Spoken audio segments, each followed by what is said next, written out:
अदब नाज़रीन, मैं सनम एजाज। रात के 9 बजे आप देख रहे हैं प्रोग्राम दिन भर सनम के साथ। और आज का दिन भर आप तक पहुंचाने में एक बार फिर आपको याद दिलाते चलें, लज्जत मसाले आप तक ये दिन भर पहुंचा रहे हैं। और आज जुम्मे का दिन था, लेकिन कल शाम आपको खबर आई गई होगी कि धीमा लहजा, कम बोलने वाला और हिंदुस्तान की इकॉनमी का मास्टरमाइंड सरदार मनमोहन सिंह, जोरदार मनमोहन सिंह अब इस दुनिया में नहीं रहे। हिंदुस्तान के 2 बार वज़ीर-ए-आज़म रहने वाले और हिंदुस्तान की मशयत ठीक उस वक़्त जब हिंदुस्तान 1990 के वक़्त में, जब पीवी नरसिम्हा राव की सरकार थी और तब वो मशयत हिंदुस्तान की डागर पे, पटरी पे नहीं थी।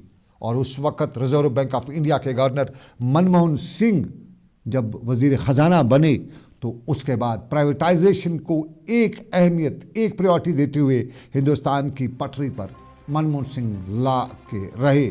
और फिर वही मनमोहन सिंह 92 बरस की उम्र में कल शाम दिल्ली के अस्पताल में इंतकाल कर गए।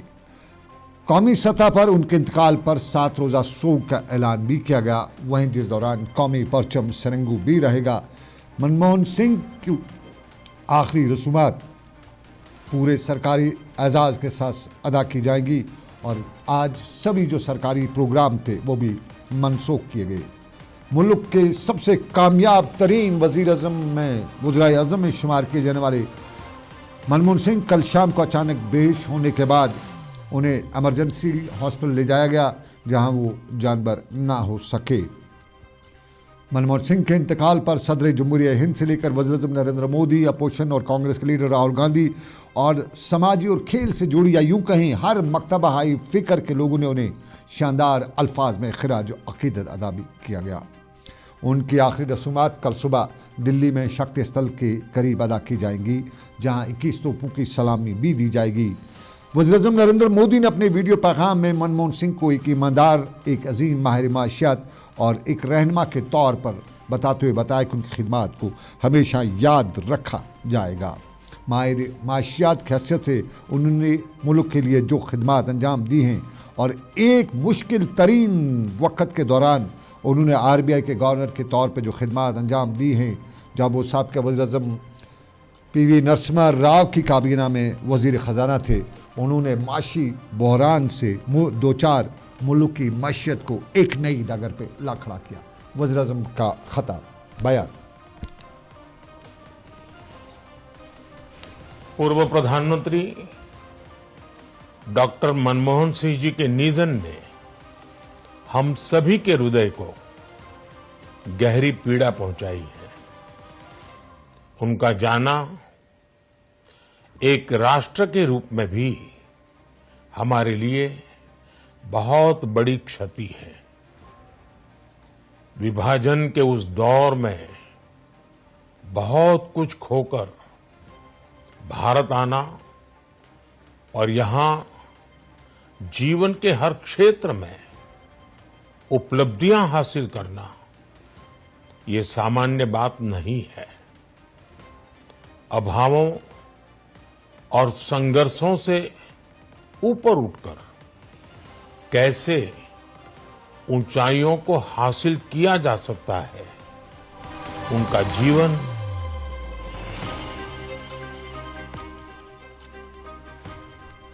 सरदार मनमोहन सिंह या यूं कहें असरदार, जोरदार मनमोहन सिंह हमारे दरमियान नहीं रहे और उनके इंतकाल पर रंजो गम का इज़हार मुख्तलिफ तबकाए फ़िक्र या हर तबकाए फ़िक्र की तरफ से किया जा रहा है। और आज श्रीनगर में सियासी समाजी शख्सियात ने भी उनके इंतकाल पर रंजो गम का इज़हार किया, उन्हें खिराज अक़ीदत अदा की। जम्मू कश्मीर के वज़ीर आला उमर अब्दुल्ला ने भी अपने ट्वीट पैगाम में सरदार मनमोहन सिंह की खिदमत को खिराज अक़ीदत अदा करते हुए बताया कि बहुत कुछ सीखा उनसे।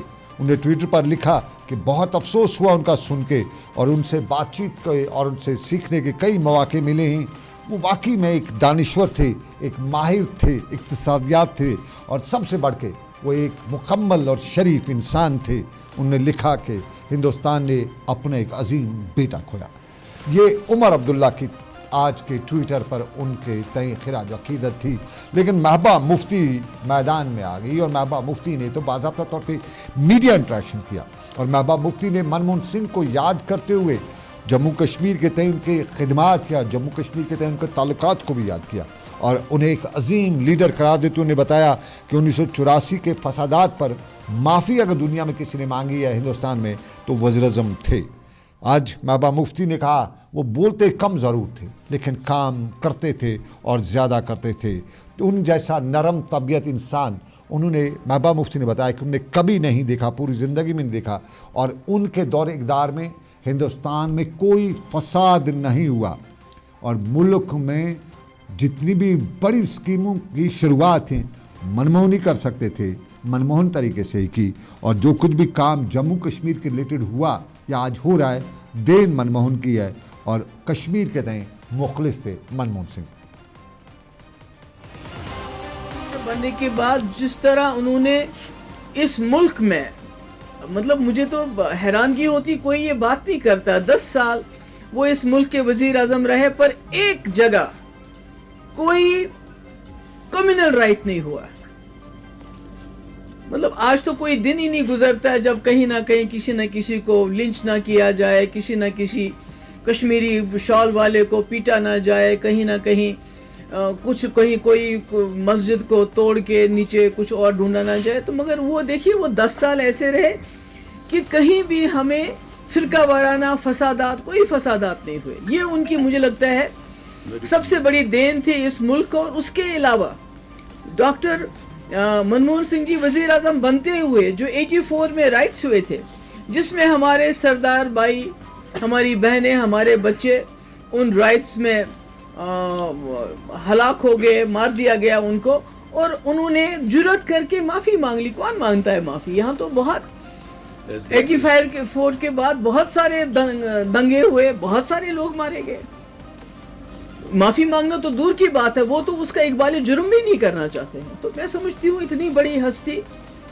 और उसके बाद आप देख लीजिए आधार कार्ड से लेके न्यूक्लियर डील तक किसने कराया? डॉक्टर मनमोहन सिंह ने। आधार कार्ड और न्यूक्लियर डील ये सब मनमोहन सिंह का ही किया करता है। बाकी क्रेडिट लें वो दूसरी बात, लेकिन वाकई में हकीकत यह है कि सलाहियतों से बड़े पड़े मनमोहन सिंह। जहाँ महबूबा मुफ्ती ने उन्हें खिराज अकीदत अदा किया, उमर अब्दुल्ला के वालिद फ़ारूक अब्दुल्ला ने भी आज श्रीनगर में उन्हें खिराज अकीदत अदा करते हुए उन्हें बताया कि तरक्की का विजन और आर पार ताल्लुकात बनाने की सलाहियत जो उनमें थी वो किसी और में नहीं है। और डॉक्टर अब्दुल्ला ने उन्हें बताया कि उनके इंतकाल से कांग्रेस का तो नुकसान हुआ ही हुआ, पूरे मुल्क को एक बड़े नुकसान से दो चार होना पड़ा। और ये सी भरपाई करनी मुश्किल, नामुमकिन तो नहीं लेकिन मुश्किल ज़रूर है। उन्हें कि हम आहंगी, उनका कौमी इत्तेहाद, जो किरदार मनमोहन का रहा, हमेशा याद रखा जाएगा। फारूक अब्दुल्ला की खबर आज सुनी, जब सुना कि हमारे पूर्व प्रधानमंत्री मनमोहन सिंह जी अब इस दुनिया में नहीं रहे। वो बहुत काबिल इकोनॉमिस्ट भी थे और उनने भारत की ये सबसे बड़ा काम जो उन्होंने किया, मैं समझता हूँ ये है कि भारत को इकट्ठे रखने की कोशिश की और इकोनॉमी को खोल दिया। पहले इकोनॉमी खुली नहीं थी, तो आज हम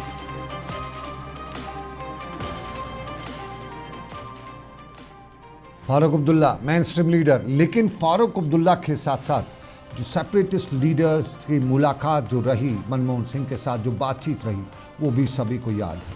और उस हवाले से बताया जाता है कि जम्मू कश्मीर के तय पहली बार ऐसा हुआ था जब किसी वज़ीर-ए-आज़म ने सेपरेटिस्ट लीडर से बात भी की थी। मीरवाइज मौलवी मोहम्मद उमर फारूक ने भी आज उनकी खिदमत या उनकी उस बातचीत या उनकी उन मुलाकातों को याद करते हुए मीरवाइज ने अपने ट्वीट में भी लिखा कि उनके बातचीत से, उनके उस ताल्लुक़ से आर पार के रिश्ते भी मजबूत हुए, फ़रोग़ हुए। और ये खुली सरहदों और पड़ोस के साथ देरपा अमन पर यकीन रखने वाले और खुले जहन के साथ, हुर्रियत के साथ उन्होंने बातचीत भी की। मीरवाइज। लेकिन आपको नाज़रीन बताते चले, मीरवाइज हो या कश्मीर के सेपरेटिस्ट से लेके मेन स्ट्रीम लीडरान, सब ने खिराज अकीदत उन्हें अदा किया। लेकिन एक बात है कि वो फरवरी अप्रैल का 2005 का साल था जब पहली बार श्रीनगर से मुजफ्फराबाद यानी पाकिस्तानी ज़ेर निज़ाम कश्मीर के लिए बस चली थी और वो बस चलाने वाले मनमोहन सिंह थे। एतमाद साजी दोनों मुल्कों के दरमियान और ये पहला कदम भी था। आपको बताते चलें 2006 में मनमोहन सिंह ने कश्मीर पर गोल मेज़ कॉन्फ्रेंस भी शुरू की और 2006 में श्रीनगर में दूसरी गोल मेज़ कॉन्फ्रेंस की शुरुआत करते उन्हें बताया था कि जम्मू कश्मीर के हर बाशिंदे को उसके मज़हब और इलाके से कतई नज़र उसे जबर, गुर्बत और खौफ से आज़ाद ज़िंदगी गुजारने की इजाज़त देनी चाहिए, होनी चाहिए। सितंबर 2005 में मनमोहन सिंह ने बतौर वज़ीर-ए-आज़म कश्मीरी अलहदगी पसंद लीडरान से जो बातचीत की, उस बातचीत में मीर वाइज भी थे, प्रोफेसर गनी भट्ट भी थे, मौलाना अब्बास अंसारी भी थे, फजलुल हक कुरैशी और बिलाल अहमद लॉन भी शामिल थे। पूरी दुनिया में माहिर इक़्तिसादी तौर पर मारूफ डॉक्टर मनमोहन सिंह ने मुल्क की वज़ारत इक़्तिसादियात के ओहदे पर फायज रहने के बाद 1991 से 95 तक माशी इस्लाहात की एक जामिया पॉलिसी नाफिज की, जिसे आज भी कहा जाता है कि नीम थी हिंदुस्तान की तरक्की की रफ्तार में। और तब जो बहरान था, रिसेशन था, उस बहरान से मनमोहन सिंह ने अपनी उसी नीम के ज़रिए हिंदुस्तान को निकाला भी। वो पहली बार 1991 में राज्यसभा के रुकन भी रहे। 1999 में दिल्ली से उन्हें लोकसभा के इंतखाबात भी लड़े, लेकिन दिल्ली वालों ने तब उन्हें कामयाब नहीं कराया और फिर वो मुल्क के वज़ीर-ए-आज़म भी बने और 2 बार बने हैं।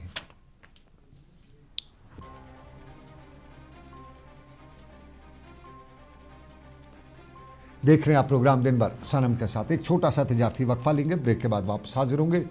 मौसम और पानी का मामला, ये 2 बड़े मामले इन दिनों, बिजली वगैरह तो मामला अपनी जगह पे, लेकिन इन मामलात से आवाम बहुत परेशान भी है। थोड़ा सा तिजारती वक्फे के बाद बताइए। इस न्यू ईयर अपनी शाम को बनाइए और भी खास, सिर्फ Radisson collection hotel and spa, river front, Srinagar में। 31 दिसंबर 2024 शाम 6 बजे से शुरू। यादगार शाम के लिए आइए, जहां मिलेगा soulful live music, high energy DJ और एक शानदार गाला डिनर। स्पेशल पैकेज में 5,500 प्लस 18% जीएसटी प्रति व्यक्ति। स्लॉट्स लिमिटेड हैं, आज ही बुक करें। नए साल का स्वागत करें स्टाइल और एलिगेंस के साथ। अपनी शाम को और भी शानदार बनाइए। जो लाए तेजपन हर एक निवाले में और मिर्च जो बनता है लज्जत के विश्वास और प्यार से।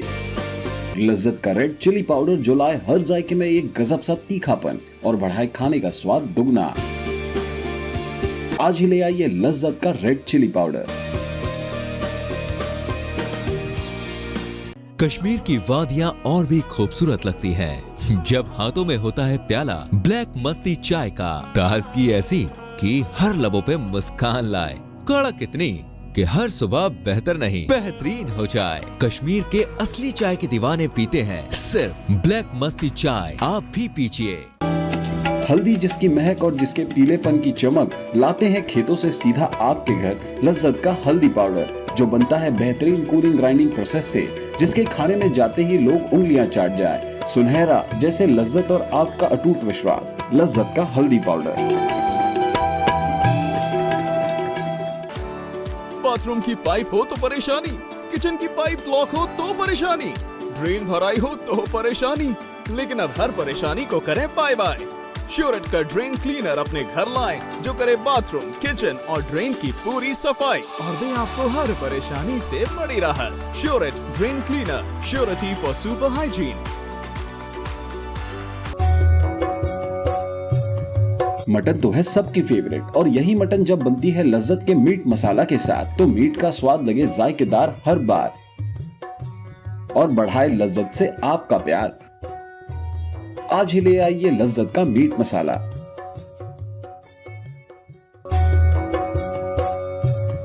मटन तो है सबकी।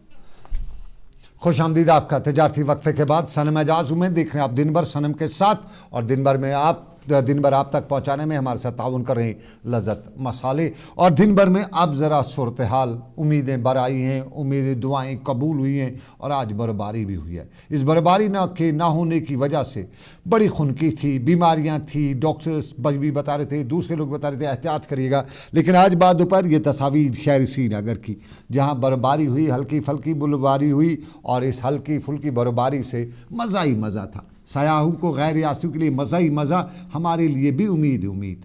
और इस उम्मीद में गैर रियासती सयाह डांस नाच के अपना खुशी का इज़हार करे थे। और हमारे लोग जो हैं, कश्मीरी जो हैं, आज जुम्मे के दिन रब कायनात के सामने जुम्मे की नमाज़ पर सर्ब सजूद होकर दुआ मांग रहे थे, दुआ की कबूलियत की उम्मीद लगाए हुए थे।